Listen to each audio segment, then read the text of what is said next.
The lost and found Nation of Islam, Muhammad's Temple United, is seeking to unite with all of the believers in temples across the country. If you are a member or a part of a temple, or if you have a temple, contact us and let us unite one nation under one way of life. Islam is taught by the Honorable Elijah Muhammad. Don't see your city or state? Let's change that. Let's unite and put your temple on the map of unity. Let us not come together in unity and belief only, but let us come together and unify as one in practice.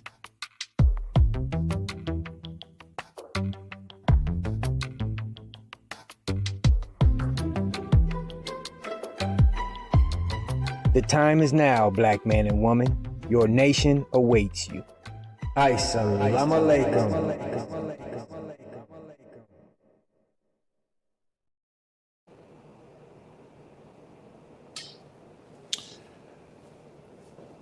Welcome to another edition of Muhammad's Sunday Lectures.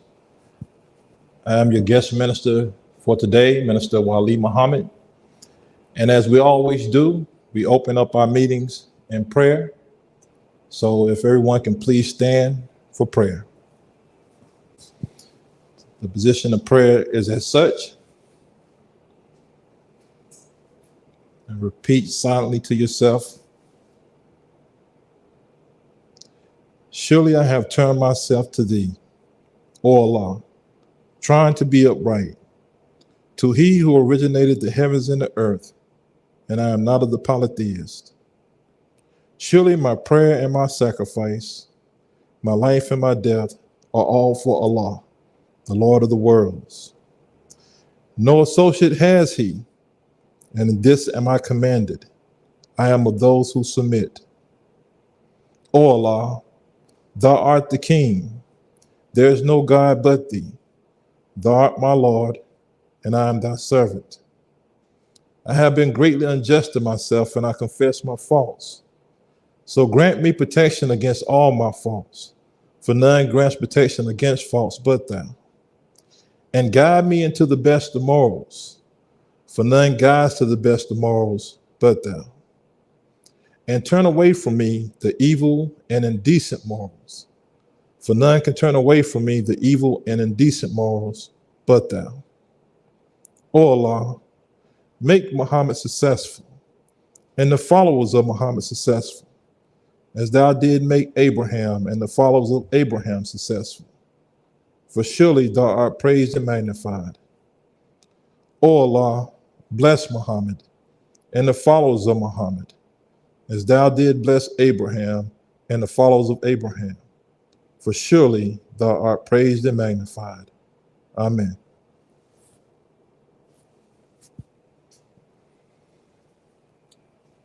All right, once again, I would like to welcome everyone to Muhammad Sunday Lectures, which is a series of lectures presented to you by the Nation of Islam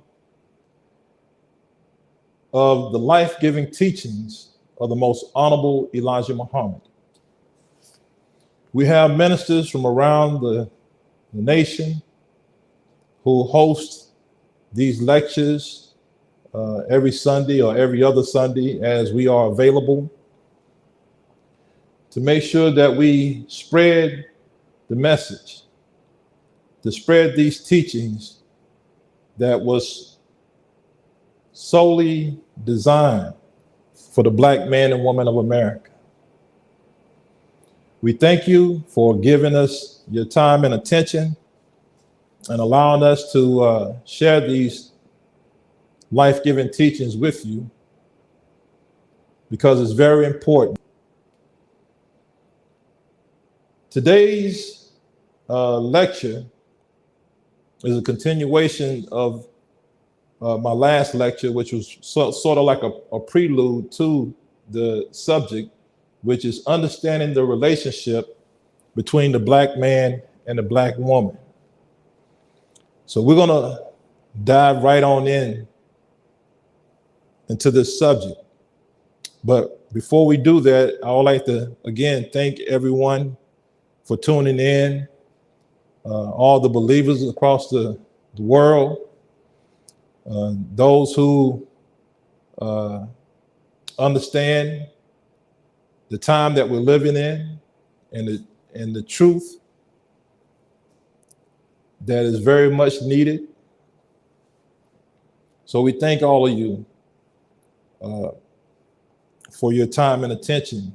And we ask that you continue to share this with others, have them to tune in to these Sunday lectures so that they can tell a friend and share the message. Again, my name is Minister Wali Muhammad. I'm out of Central Texas. And we're going to be going into understanding the relationship between the black man and the black woman. Why this subject? This subject is very important. This subject is very delicate. You know, when you're dealing with the minds and hearts of our people, you have to be delicate. You have to be precise. Because if we feed our people the wrong information, that can bring about confusion and can mislead our people. Our people is searching for the truth because we have been without the truth. It's like a thirst or a hunger. We have not been satisfied with what has been presented to us as the truth because we have a natural hunger and a thirst for the truth that when we don't get the whole truth, that hunger and that thirst is not quite satisfied. So we know that we've been lacking the truth subconsciously. We know that what we've been taught hasn't been the truth. You know why? Because of the condition that we're living in. If we've had the truth from the beginning, we wouldn't be in the condition that we're in today. Is that right or wrong? The truth, if we had the truth, we would know how to go about life in the right way and wouldn't find ourselves in this present condition that we're living in. So I start here with the relationship between the black man and black woman, because to build or resurrect a nation, it starts with a knowledge of self, and it starts with the family. So I want to give some understanding as it relates to the relationship of the black man and black woman, so that we can both know how to engage one another, so that we can know how to treat one another. Because you treat someone or something by the way that you perceive it. Is that right? So if you don't perceive your brother or your sister for who they truly are, then you may tend to mistreat them. You may degrade them, treat them less than what they are in value. So we have to learn first who we are so that we can perceive each other in the proper representation and therefore treat each other with the respect and love that we deserve. This is why we don't treat each other properly. It's due to a lack of knowledge.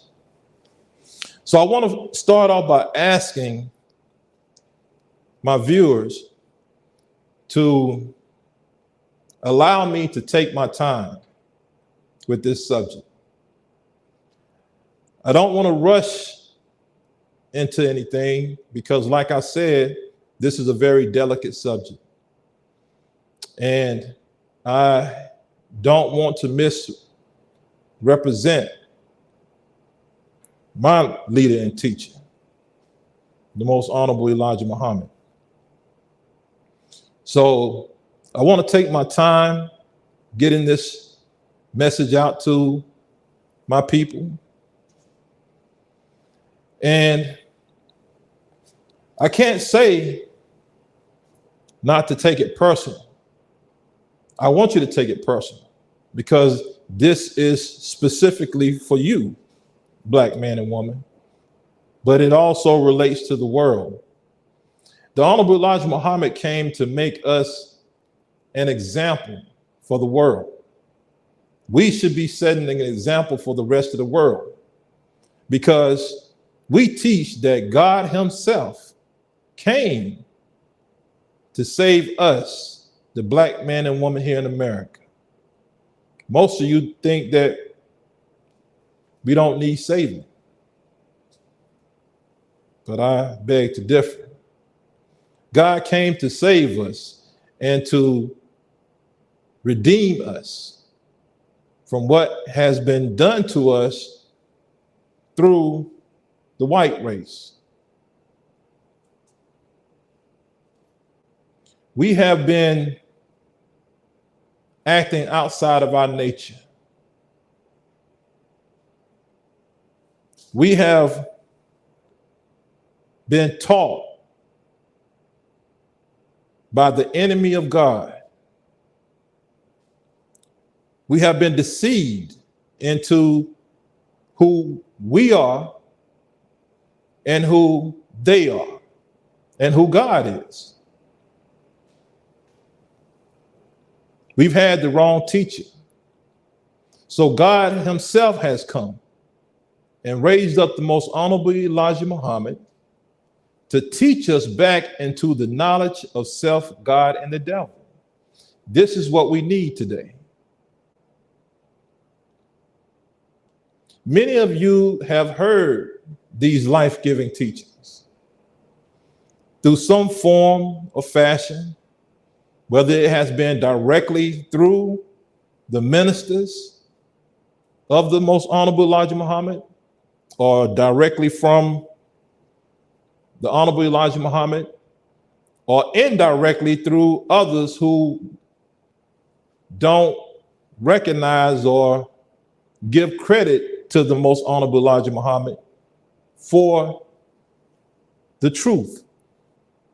But you've heard it in some form or fashion, to some degree or another. So this won't be all brand new. But I would like to give it to you as the Most Honorable Elijah Muhammad teaches, unchanged. The Most Honorable Elijah Muhammad said, leave my teachings as it is. Do not change it. Do not add to it. Do not take away from it. So we want to give you the truth. So I ask you to bear with me.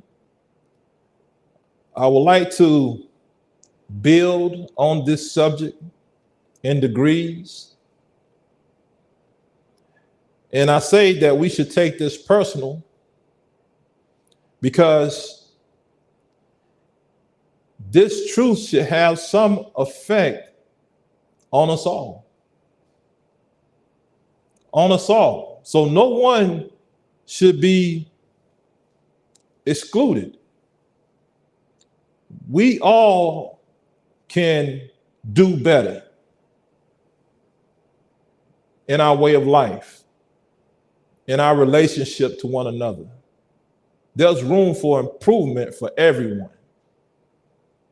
No one is perfect besides Allah, God. So we can all strive to do better. So we're talking about the relationship between the Black man and the Black woman. I think you all can agree that we can do better in our relationship. And when I talk about the relationship of black men and black women, I'm really talking about all aspects of our relationship. But I'm talking about mainly the relationship between the man and woman coming together and how we get to that point. You know, I look at social media and I see a lot of I guess you call them influencers, and many who try to pose as experts when it comes to relationships. And it's a lot of negativity out there. It's a lot of false information and talking from a place of hurt, betrayal, lack of knowledge and understanding, the lack of respect for one another. And although there may be some truth mixed in there, but it has no effect when it's diluted with all of that. So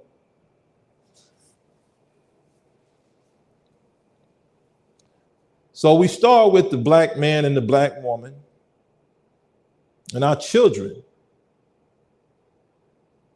and the family. You know, in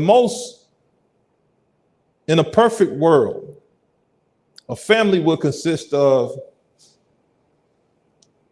a husband, a wife, and children, right?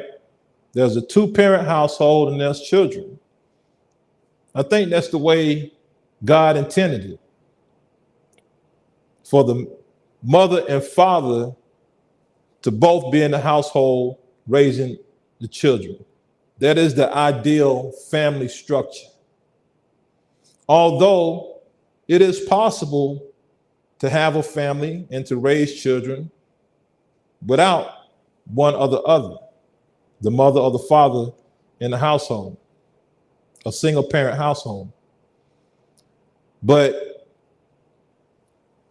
God wants what's best for us, not what we'll do, but he wants what's best for us. So he guides us into the best of morals.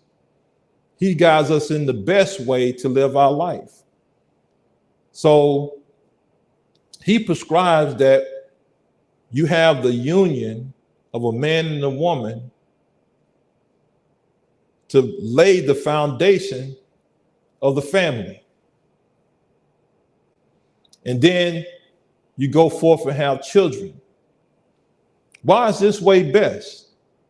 As we see in the world we live in today, we find there's mostly a single parent household in the black community. Most men, black men, are not present in the household. The mother is left to raise the child on her own. How do we get to that point?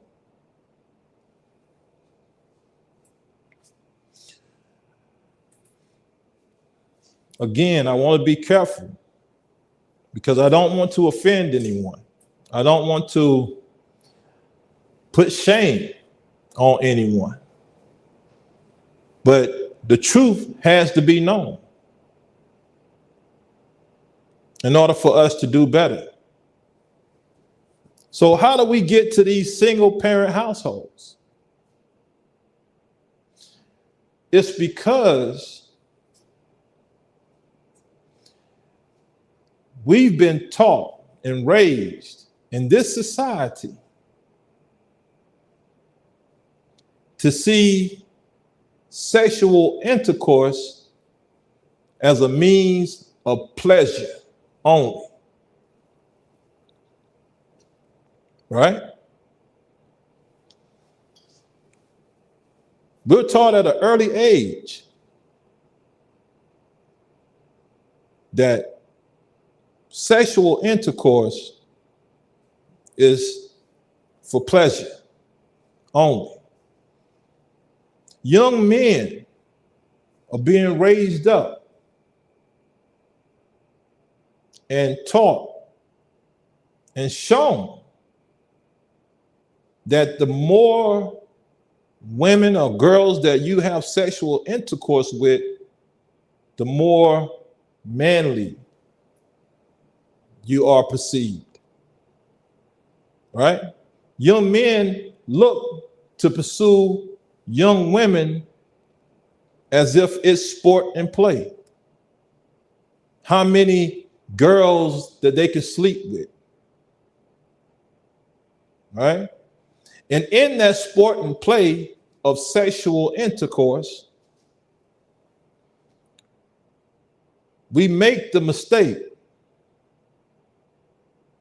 of impregnating the young lady, right? It's not intentional. I don't think a young man who is living in the home of his parents, don't have a job, don't have any means of taking care of himself, would intentionally impregnate a young woman. And if he does try to intentionally impregnate a young woman, it's out of a lack of understanding.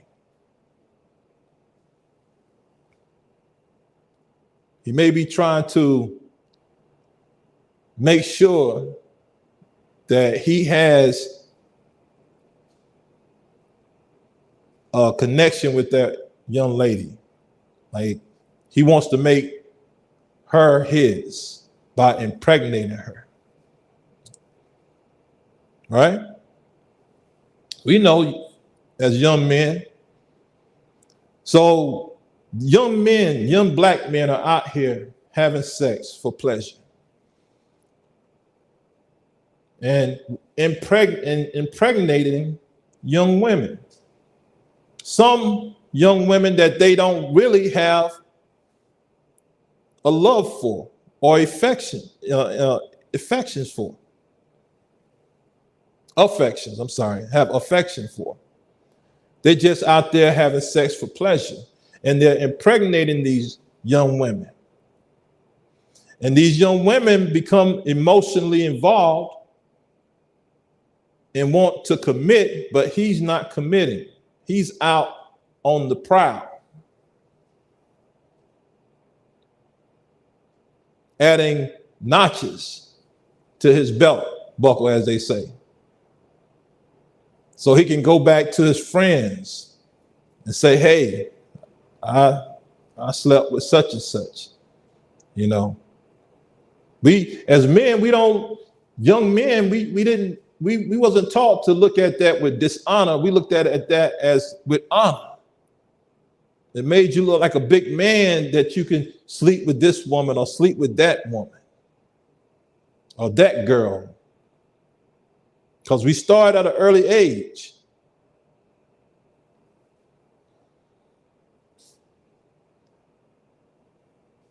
So we're out here using sex for sport and play, and we make the mistake of impregnating these women that we don't intend to spend our lives with or settle down with.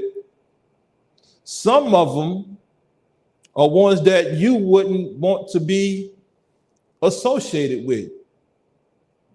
You don't want them to know that you was with that young lady because she may not be as appealing as you would like her to be, that you can go and boast to your friends about, and you go and get her pregnant. You know? So when you lay down with the young woman, you had no intentions on her having your baby or you even being with the mother. So when she pops up pregnant, the first thing you want to do is deny that child is yours. Knowing that you've done everything that's required to produce a child. Knowing that there was no protection involved, you just deny instantly out of shame. You're ashamed that you got this woman pregnant. So you deny.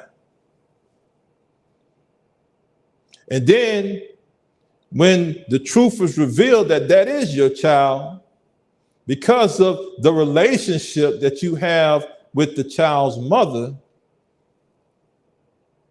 it keeps you from being a part of that child's life. You've done scorned the mother by denying the child and dragging her in the mud. So she has ill feelings towards you. And sometimes that reflects back on the child, especially if the child looks like you. Right?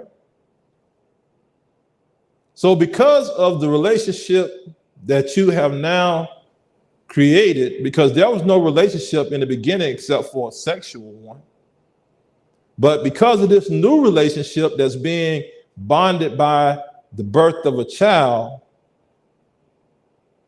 it puts you in bad relations with the mother and keeps you from being a part of that child's life.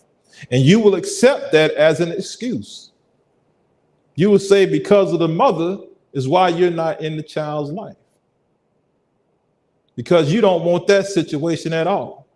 You already got your eyes focused on who you really want to be in a relationship with, who you really want to bear your children. And you don't want that to keep you from moving forward in that relationship because of your past sexual relationships and what produced from it. So you try to distance yourself from that, not caring about your baby's mother or the child, which is your flesh and blood. This is very common in the Black community. And it's common because of the things that I just stated, is that we're using sex for sport and play, just for pleasure alone, not understanding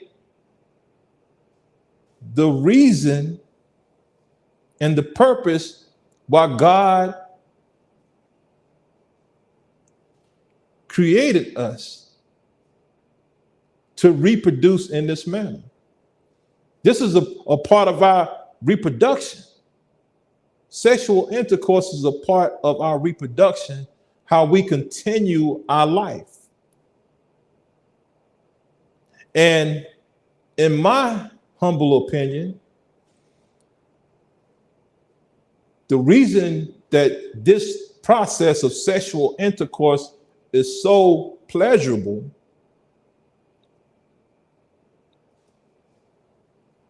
is so that we can continue life at a rate to offset death. Imagine if there was more death than life, then we wouldn't populate as quick. We may become extinct because death is happening more quicker than life. But we have to reproduce ourselves for the sake of self-preservation, continuing life, so that we can continue to exist as human beings. But pleasure can become addictive. And that leads to the sport and play. When we're living our life trying to satisfy our lower nature, our animalistic side, which is the physical. When we're just trying to satisfy the physical with pleasure, then this is the result. When you don't have a proper knowledge of the relationship between the black man and black woman. See, I'm starting here because this is where it all starts. It's the young man and the young woman that we're raising up in these single parent households, in these two parent households, without the proper knowledge and understanding on the relationship. Many of us, our young daughters, they see their menstrual cycle at an early age. Sometimes, I think it's as young as 10 years old. Sometimes. I remember when I was a young man, it was a girl that I knew in my neighborhood, and at 12 years old, she was pregnant. And it wasn't no rape or incest. She was having sexual relationships with young men. And she became pregnant at 12 years old. And I believe she had the baby.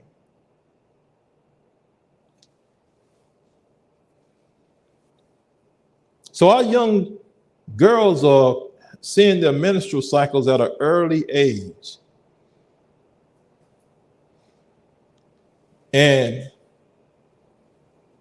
what I see that's being done in most of those households is that the parent, usually the mother, is putting that child on birth control, taking them to the clinic and getting birth control pills. Now they're getting these shots that keeps them from getting pregnant for a year or so, patches. They got all this new type of birth control that's even more deadly to your reproductive system and your health. But when you start taking those birth control pills, it starts to interfere with your menstrual cycle. And that menstrual cycle is a natural process for your body, for the young woman's body, to cleanse itself. But when you start taking those birth control pills, it messes that process up to where you may not see your menstrual cycle regularly, or it may not flow the same or process the same.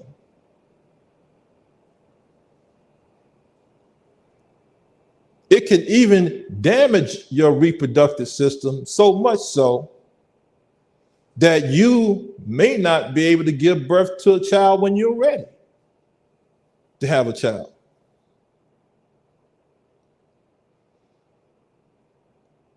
So the Honorable Elijah Muhammad teaches us that we should not take those birth controls. This was a way for the white man to minimize us reproducing, having children.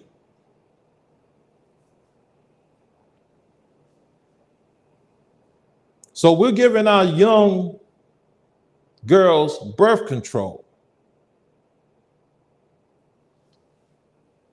Why not try to teach them that they should wait? They should save themselves. Now, if you're teaching them that and you're giving them birth control, you're contradicting yourself. You're saying, wait before you start having sex because you could get pregnant. But I'm going to give you this birth control just in case. Because I don't want you bringing no babies in my house. Ain't that what we say? So if you give a young child the option, because that's what it is, it's an option. You're telling them not to have sex until you're married, but if you do, I'm putting you on birth control so you don't get pregnant. Which one do you think they're going to choose in this world that we're living in? She's going to call up her girlfriend and say, my parents put me on birth control. And they're going to hit the streets like, like it's Mardi Gras in New Orleans. So why not teach your child the best way and stand on that? I know that we didn't choose the best way, a lot of us. I myself had my first child at the age of 17.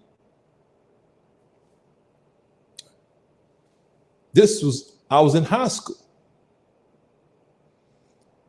And all praises are due to Allah that I ended up marrying my child's mother. And we're still together today, 30 plus years later. And we've had, in that 30-year period, we had 12 children, 7 boys, 5 girls. 4 of them are grown. And the other 8 is still in the home. I have an 18-year-old daughter. Well, she's going to be 18. And all ages in between, right? From my baby boy is 7, and all ages in between. So I have a little understanding of how it is raising these children at different age levels. And although I had a child in high school, at a time when I wasn't mature enough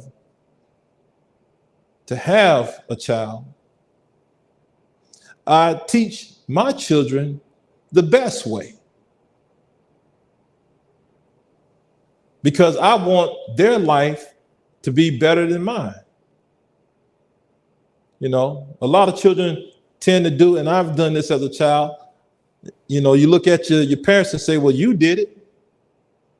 You know, when your parents try to correct you or instruct you on something, the child turns around and say, well, you did such and such. Yeah, I did it. And I'm teaching you not to do it because I understood what the consequences was for doing it. So I'm trying to teach you a better way, show you a better way. Right? So let's teach our children the best way so that we can create a better society. It starts in the home. Don't give your daughters birth control. Don't give your sons condoms. Teach them. Teach them and show them the best way so they'll have a better outcome than you and I. For me to have had a child in high school and to be with my baby's mother 30-something years later is highly unlikely to happen in most cases. Is that right or wrong? There's so many obstacles that could have prevented this from happening, but it was Allah's will. So that's why I give thanks to Allah, because it wasn't in our planning. It was in God's planning that brought us here. But we can't expect that outcome in every similar situation. The most likely outcome in those situations to where a young man impregnates a young woman at that early age, the most likely outcome is that they don't be together. Because you're still growing and maturing. You're still finding out who you are, right? And with that, you may not be a good match because you haven't had time to develop. You haven't had time to truly understand yourself. Besides the point that you're not even in a position to take care of yourself, not even talking about taking care of the child, but taking care of yourself. Your parents still taking care of you.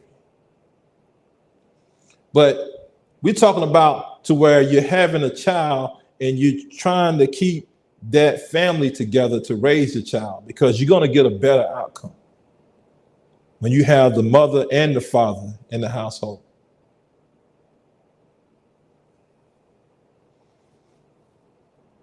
So I speak on the young black man first because it starts with you. You are to go out in this world, young black man, as a leader, as a ruler, as a protector. You have a very great responsibility. And that young woman and that young child is your responsibility. God has put that responsibility on you. So I start with you because it begins there. That woman is going to naturally follow you. So you need to be a good leader. The only time a woman won't follow you is if you are setting a bad example. She's not going to follow that. But if you're making a good example and good choices, she'll follow you to the moon and back. Her and that baby. So you must learn who you are first, so that you know how, you know your place in this world. It's not at the bottom, it's at the top. The most honorable Elijah Muhammad has taught us that we are the people of God, God's chosen people. That's why he came to us first, to raise us up into that knowledge, supreme knowledge, so that we can be the leaders and the teachers for the rest of the world. This is where you gain that knowledge, through the life-giving teachings of the most honorable Elijah Muhammad. This is where you come to learn the truth about yourself, so that you can be the man that God intended you to be, so that you can be the father that God intended you to be. So we don't treat our women like sport and play. When you engage with a woman and you're seeking a relationship, you must think beyond just the sexual part. You got to think about the future, what you're going to be able to offer this woman. Before you lay down with a woman, think because chances are high that you could possibly get that woman pregnant. And I know we're trying to do everything to prevent that, using protection and all this and that. But the very act of sexual intercourse is for reproduction. So before you lay down with a woman, make sure that's a woman that you will be willing to have a child with. Make sure that that's a woman that you are willing to be with.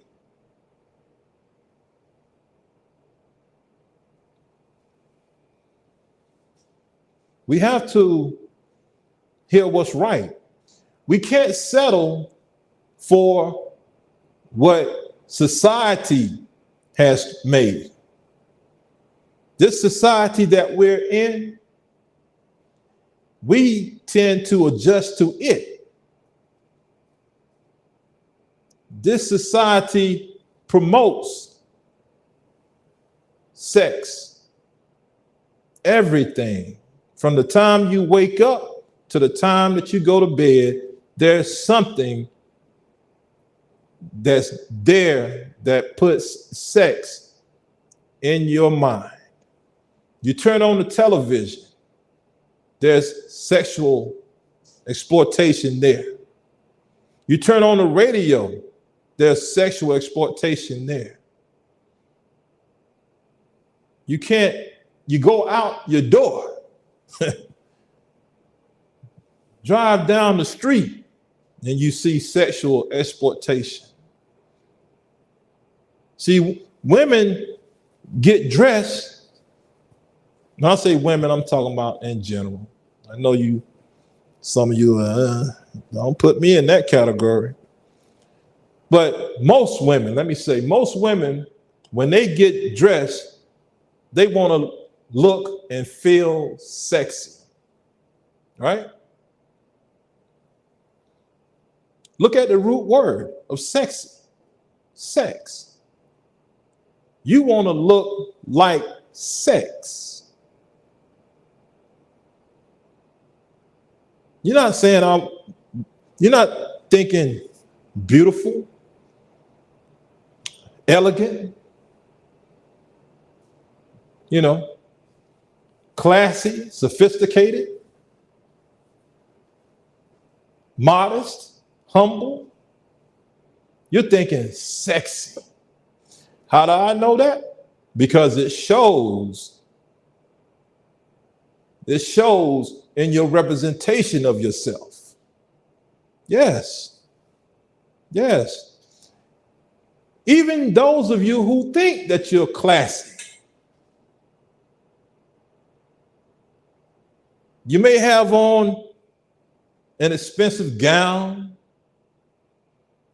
a designer handbag, nice jewelry, your hair done up nice, and you think that's classy.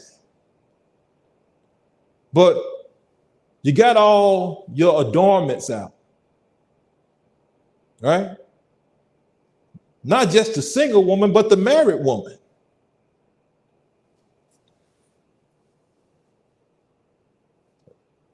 I'm trying to take my time with this, brothers and sisters. But I pray Allah that He guides my thoughts to deliver this subject in a context that will be well received, even though it may personally affect you, which it should. How are you going to bring about change if it doesn't have a personal effect? But don't think that you're alone, because like I said, we can all use some straightening, as they say, to some degree. We can all stand to do better. So you're not alone.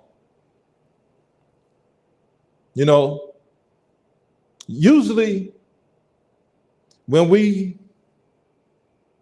compare ourselves, when we judge ourselves, we normally look down and shake our heads.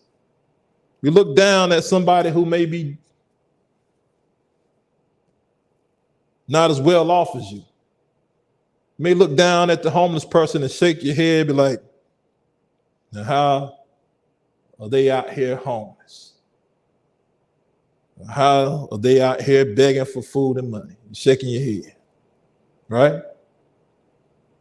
You look down because what you're doing when you criticize them, you're judging yourself.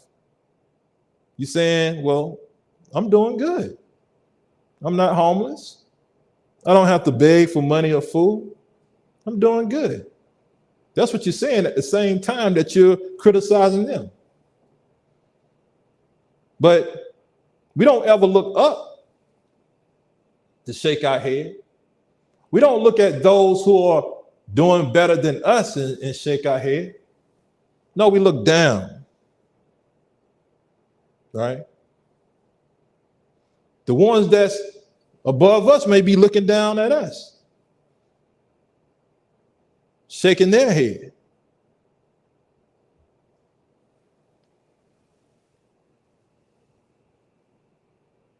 You know?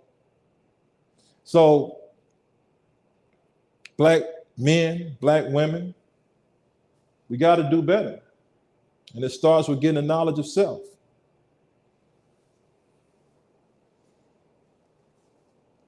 You know,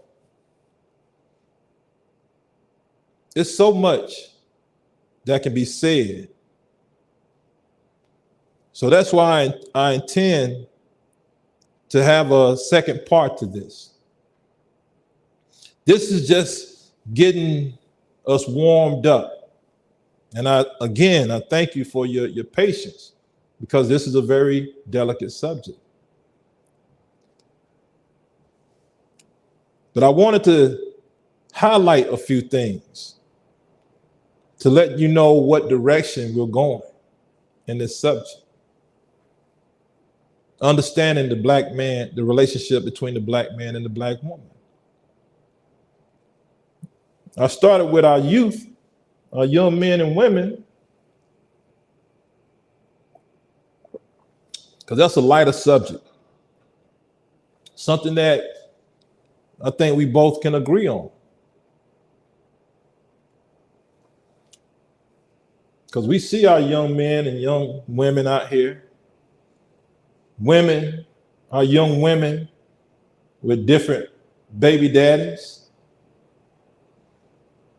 And our young men with different baby mamas. You know, I don't like to call out names, but if you're a public figure, I figure you should be subjected to criticism. You know, you're a public figure, you're a public image. So you look at Nick Cannon, for an example, and we see him having all these different baby mothers. And I'm sure in his mind that he thinks because he can provide for those babies and baby mothers financially, that what he's doing is okay. It gotta be. Because why would he be doing that if he don't see nothing wrong with it? He's having all these babies with these different women, and you will hear him say that he's involved. How can you be involved to a point where you are in that child's life, raising that child, when you have baby mothers and your children are scattered out? You can't be with them all. You know, you have men, just average men, who think because they pay child support, they think that they are taking care of their child. You can't say that to a man like myself who is in the house with his children from the time that they're born to the time that they get out on their own. You don't go through all those different stages when the child is sick, when the child is hungry, when the child needs to be bathed, fed, everything. You just there, you just showing up for birthdays and holidays and sending a check in the mail. And then you come in and you scoop the child up, and you and your new woman, and take the child out and spend the evening and have a good time. And the child like all the fun things that they doing with you and your new woman, and you bring the child back home to its everyday life with the baby mother. And the child not mature enough to realize that what their mother is doing is best for them, because they're raising them day in and day out, the good and the bad and the ugly. Whereas you come through and scoop them up, take them to have a good time, and drop them back off. And they want to go see daddy because every time they go to daddy's house, they do something fun. Not appreciating what mother is doing. But that's not real fatherhood. And I understand that some of us don't have a choice but to live that lifestyle after the choices that we made. But don't ever compare that to what it is to be a father living in the home, raising your child alongside the mother. That's a whole different ball game. Any man, married man or a man that's raising their child, whether it's a single parent father raising that child, he'll tell you different. Go ask one of them. If you think you sending checks in the mail and picking them up from time to time is being a father, you got to do better. And again, I'm not knocking those who do that. Like I say, you can do the best you can by those means, but I'm here to tell you what is best for the child. When you go into the Holy Quran or the Bible, when you go in these books, it don't give you what you should do to get by. It don't tell you, giving you the second best options. It tells you what is best prescribed for you by your God. And see, we don't want to accept that because we don't think it's realistic. We don't think, we think that this was for a certain period in time long ago, what God prescribes for us. No, the world has changed because the leaders and teachers of the world is not of God. So they're guiding you away from God and his wisdom and guidance. And when you get away from the wisdom and guidance of God, your society, your world goes down.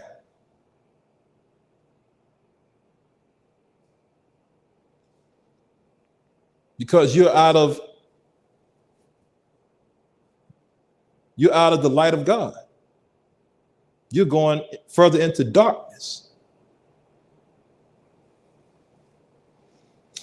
So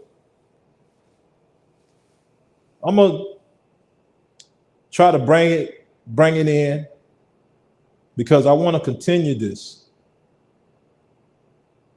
I want to continue this subject, because it's important that we understand.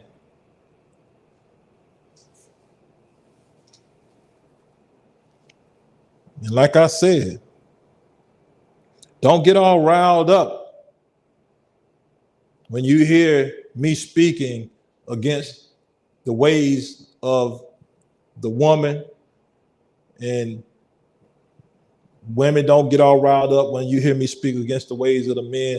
This is a situation that affects us all. Because know that if there's a defect in the way that the man is living his life, there's a defect in the woman. We all have a problem. It is not one-sided. You have to understand how we were reared in this nation, coming out of slavery, where our children were sold off from the parents, where our women were stripped from the men and sold off to be a pleasure for the slave master, where men couldn't be men.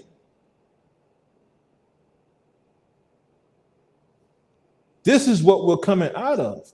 Whereas we were never properly taught how to come up out of that condition. No one has ever come to us to help reform us from that condition. Do you think that we can come out of such a condition and go about a normal, healthy life? No. You have people that go to war and see war situations and come back home, and they get counseling and treatment for going through that experience. So we went through a traumatic experience, and that traumatic experience has affected our livelihood, and it has been passed on through generations and generations. And we are here today still affected by that trauma, that experience of going through slavery.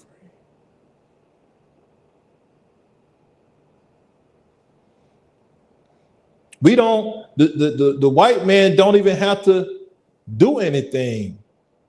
He doesn't have to do anything because we have been so embedded with his doctrine of slavery that we teach it and do it to ourselves. We go on and perpetuate that ideology onto our children, teaching them how to be good slaves.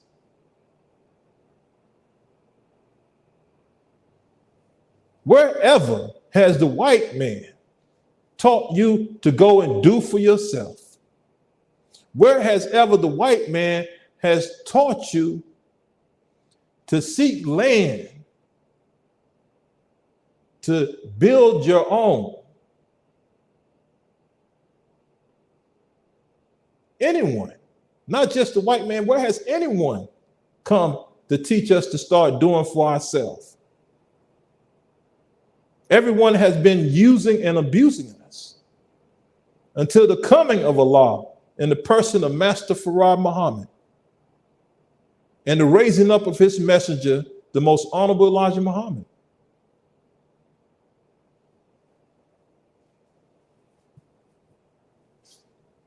So it starts here. It starts in the mind. It starts with the proper knowledge. Knowledge, wisdom, and understanding in that order. You need the knowledge, the know-how.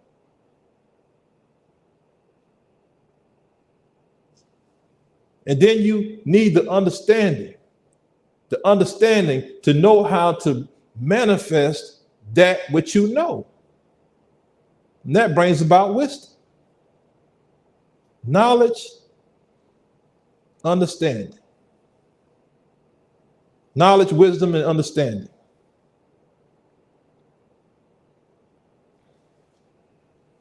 So I want to thank you, brothers and sisters, for your time and attention. Again, I'm not here to attack anyone. I'm here to show us a better way. The Most Honorable Elijah Muhammad, he opened our minds. He opened our minds. He opened our hearts to where we have a love for self, that we want to see self do better.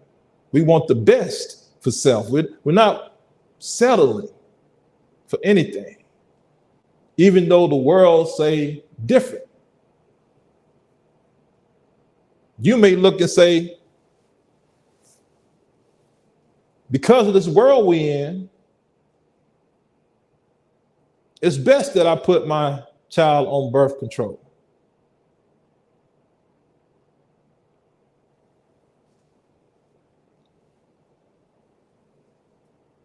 But you're doing more harm than good. When do we start doing better? Do we just continue to settle for what this world has given us? Or do we take matters in our own hands and make it a better world for our future? That's what everyone else is doing. They're trying to make a better future for their children. So we got to start doing better. We got to start thinking better. But again, it starts here. It starts with a knowledge of self.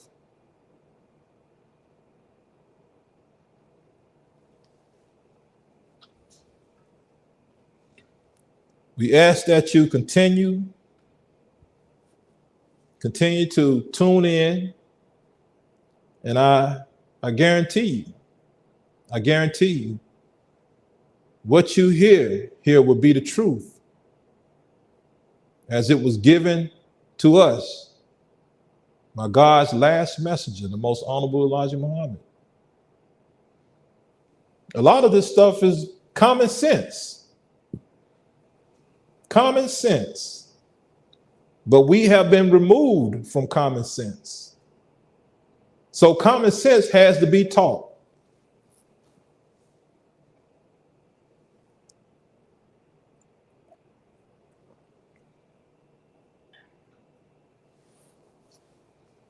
You know we're in a bad condition when you got to teach common sense.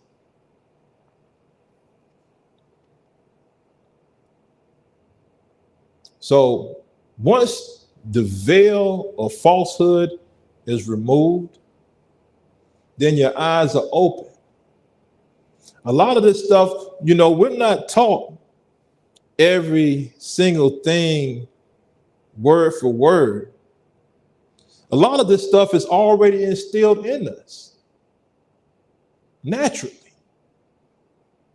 When you look at the animal kingdom and an animal has a child, that mother doesn't necessarily have to teach that infant animal, that child animal, any certain things. A lot of it is instinct, how to fend for themselves, how to survive in this element. So it is with the human being. But because We have been deceived and misled and given the wrong foods to eat. Been taught the wrong things. We have strayed away and start living a savage life. This is not who we are by nature, you know? So in my conclusion, you know, speaking of straying away and living a savage life, I know many of you have seen, I don't know what it's called, but it's when the little boy is lost in the jungle and raised by apes. And I don't know if it's Georgia the Jungle or something like that, but Tarzan. So Tarzan, he's raised by apes. And he grows up living a life like the apes. And although in his nature is not that way of life, he adapts to that way of living. And that's all he knows. He's not around other human beings for his instincts of being a human being to come out. He adapts to the animal way of living. And he eats like the animal eats. And he speaks the language of the animals, moves like them, doesn't stand up straight.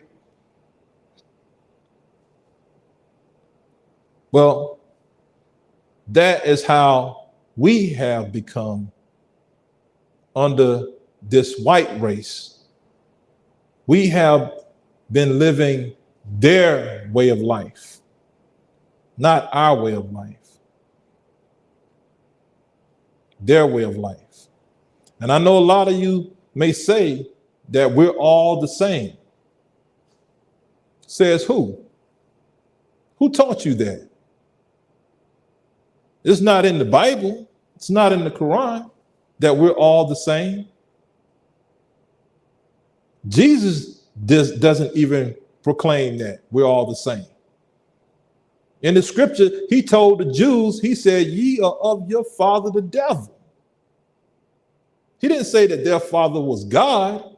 He said that their father was the devil. That don't sound like we're all the same to me. We are not the same. We are the people of God. We're very different. That's why we have to get back to that. We have to get back to that knowledge of self so we can start living that type of life, the life that God intended us to live. So I encourage you to come back next week.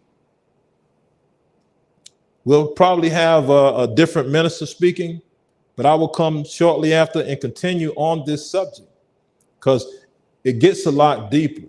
I was really on the surface today. I want to dig a little deeper. It may make you a little uncomfortable. It may make you move around in your seat a little bit. It may make you see yourself differently when you look in the mirror a little bit. But that's where change starts. You have to get uncomfortable a little bit before you start to make a change. See, Muhammad's Temple of Islam and the teachings of the most honorable Elijah Muhammad is not to pacify. No. The most honorable Elijah Muhammad said, that the truth should be so simple and plain that even a child could understand. But when you're given the truth, you have to give it in degrees. You feed a baby baby food. Not saying that we're babies, but we have to develop in our understanding. We have to develop in our understanding. So we have to start in degrees. So we're going to dive in a little deeper next time and tackle. When I say tackle, I'm talking about WW Mania wrestling tackle. Tackle this falsehood out here and these false narratives about relationships and how we as men and women engage in these relationships so that we can do better for our children and our future. So I want to thank you for your time and attention. I pray, Allah, that you gain some understanding. You know, sometimes you can hear just one word can spark the mind of a person to make a change. So I thank you again, brothers and sisters. I went a little over my time, but I thank you for your patience. And I hope to see you again as we close out our meeting in prayer. And I'll close in prayer. So we can take position of prayer, please.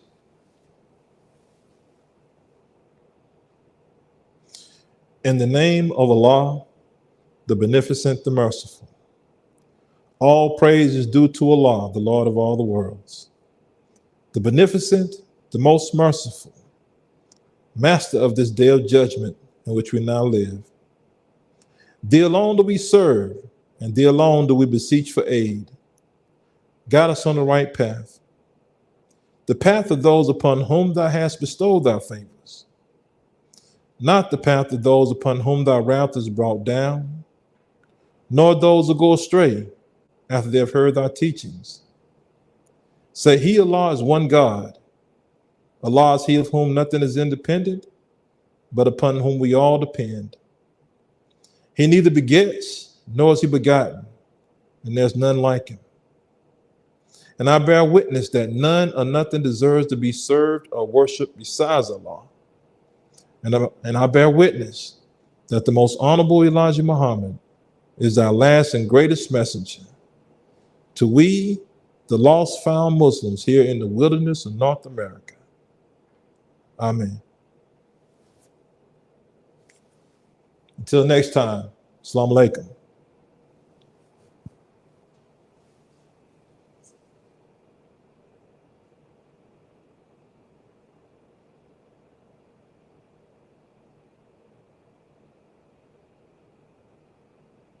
If you believe what you heard taught today on Islam is true, and you would like to learn more or you are ready to accept and reclaim your own, contact the Lost Found Nation of Islam Muhammad's Temple United at 833-394-1722. Again, that's 833-394-1722. We thank you for joining us today and we ask that you return next Sunday and invite your family and friends.